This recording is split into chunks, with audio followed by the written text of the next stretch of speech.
Good morning, আমি স্বপ্না। তোমরা কেমন আছো? আশা করি তোমরা সবাই ভালো আছো, আর আমিও খুব ভালো আছি। প্রতিদিনের মতো আমার সকালটা যেভাবে শুরু হয় আজকেও কিন্তু সেভাবেই শুরু হয়ে গেছে। আজকের একটু ব্যাকগ্রাউন্ডটা তোমরা একটু অন্যরকম দেখতে পাচ্ছ, কারণ আজকে কিন্তু আমার সঙ্গে দুজন সঙ্গী আছে, রাধা আর পর্ণা। ওগুলো গিয়ে দুই বোন, রাধা বড়, পর্ণা ছোট। ওরা আসে আমার বাড়ি আমার সঙ্গে খেলতে, খেলা করতে। ওরাই হচ্ছে ওই পাশে বসেছিল, আর আমি এদিকে কিন্তু আমার সেদিন বিছনার চাদর তোলার ডেট ছিল, কারণ আমি দুদিন ছাড়াই বিছনার চাদর পাল্টাই, তো সেই জন্য আর কি সেদিন তুলে দিয়েছিলাম। আর যে ক্যাথাগুলো পাতা আছে প্লিজ ওগুলোকে একটু অ্যাভয়েড করতে পারো, কারণ ছেঁড়া রয়েছে, কিছু হাফটা ছেঁড়া রয়েছে আর কি, হাফটা না ওই মিডিলটা একটু ছেঁড়া আছে। মা বলে আমার কাছে দিবি, এখানে দিও, আমি ঠিক করে দেবো, কিন্তু আর কি আলিশিয়াতে তোলা হয় না, মানে কি বলে দিচ্ছি, আলসিয়ামিতে তোলা হয় না আর কি। আমি বলি না থাক, পরে তখন ঠিক পাতা হয়ে যায় আর কি, তো ওই করেই আর কি দেওয়া হয় না মার কাছে। প্রথম কিন্তু আমার একটা করেই বেডশিট আমি বের করতাম, কিন্তু এখন যবে দিয়ে আমার একটু শরীরের মধ্যে প্রবলেম শুরু হয়েছে তবে থেকে আর কি আমি চেষ্টা করছি যে দুটো করে বেডশিট রাখতে, আর দুদিন ছাড়া চেঞ্জ করতে, দুটো বেডশিট দুদিন এটা দুদিন সেটা করে পাততে। তো এই বেডশিটটা নতুন বের করেছিলাম, তোমরা হয়তো অনেকেই জানো, তো এটা আর কি বের করেছি। আর অনেকগুলো বালিশের কভার জমে গেছে, সেগুলোই ওলটপালট করে আর কি পাতি।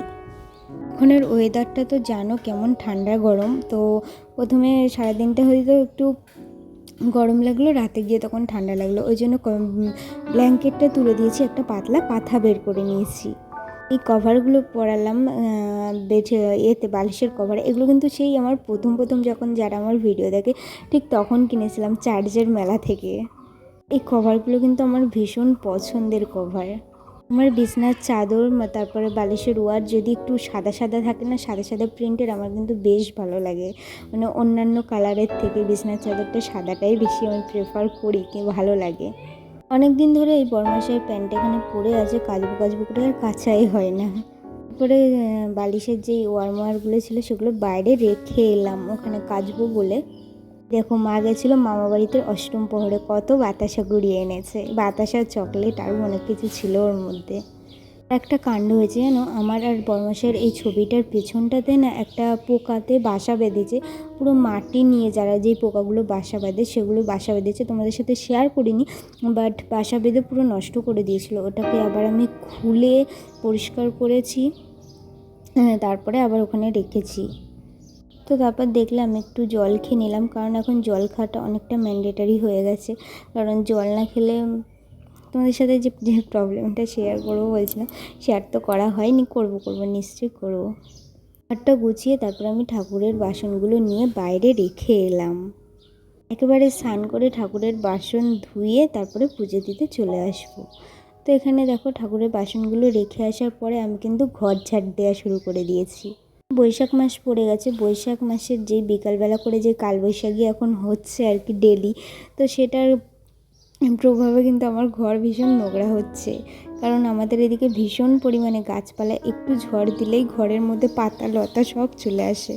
চেষ্টা করি ঝড় উঠলেই আগে ঘরের জানলাগুলো বন্ধ করতে, তখন আর কি মাথায় থাকে না, তখন কিন্তু ঘর ভীষণ পরিমাণে নোংরা হয়। তো এখানে ঘরটা ঝাড় দিয়ে দিয়েছি, এবার ডাইনিংটা গোটাটা ঝাঁটানোর পালা। আর আমার এই প্রেগনেন্সি জার্নিতে কিন্তু আমি কিন্তু যতটা সম্ভব কাজ করার ততটা কিন্তু করছি, যে একেবারে বসে আছি তা না। আমার কিন্তু আমার হাইটটা যেহেতু শর্ট, আমার কিন্তু ভীষণ পরিমাণে ব্যাক পেন হচ্ছে।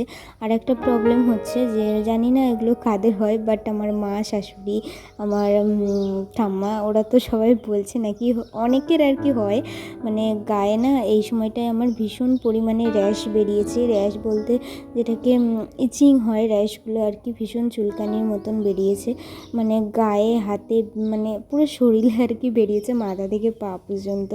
তো সেটার একটা, সেই জন্য আর কি যতটা চেষ্টা করছি নিজেকে আর কি পরিষ্কার পরিচ্ছন্ন তো একে তো থাকি, তারপরেও যতটা পারা যায় আর তার ডবল ঠিক ততটা আর কি করতে। আমার মা তো বলছে তুই যতই যা করিস এটা কমবে না যতদিন না তোর বেবি ডেলিভারি হবে। আমার মতো কার কার কে কে এই প্রবলেমটা ফেস করেছে অবশ্যই কমেন্ট করে জানিও। সলিউশনটা কি একটু পারলে একটু কমেন্ট করে জানিও। আমি একটা মলম এখানে গায়ের মধ্যে মাখছি, এটা আমি যে ভুবনেশ্বর গিয়েছিলাম সেখান থেকেই আমাকে প্রেফার করেছিল, তো সেটাই মাখছি। আর কিছু আর কি মেডিসিন খাচ্ছি। আপাতত এখন হালকা কমেছে, খুব কমে গেছে বলবো না, কিন্তু গায়ের মধ্যে সেই দাগগুলো সেগুলো কিন্তু রয়ে গেছে। এমনকি আমার মুখটাও ছাড়িনি গাইস, আমার কিন্তু মুখের মধ্যেও সেই র্যাশগুলো বেরিয়েছে। এবার সেই কারণে আমি যেই প্যাকটা লাগাই, মানে যেটা আর কি লাগাতাম আর এখনও লাগাই, তো সেটাই আর কি লাগাচ্ছি মুখে।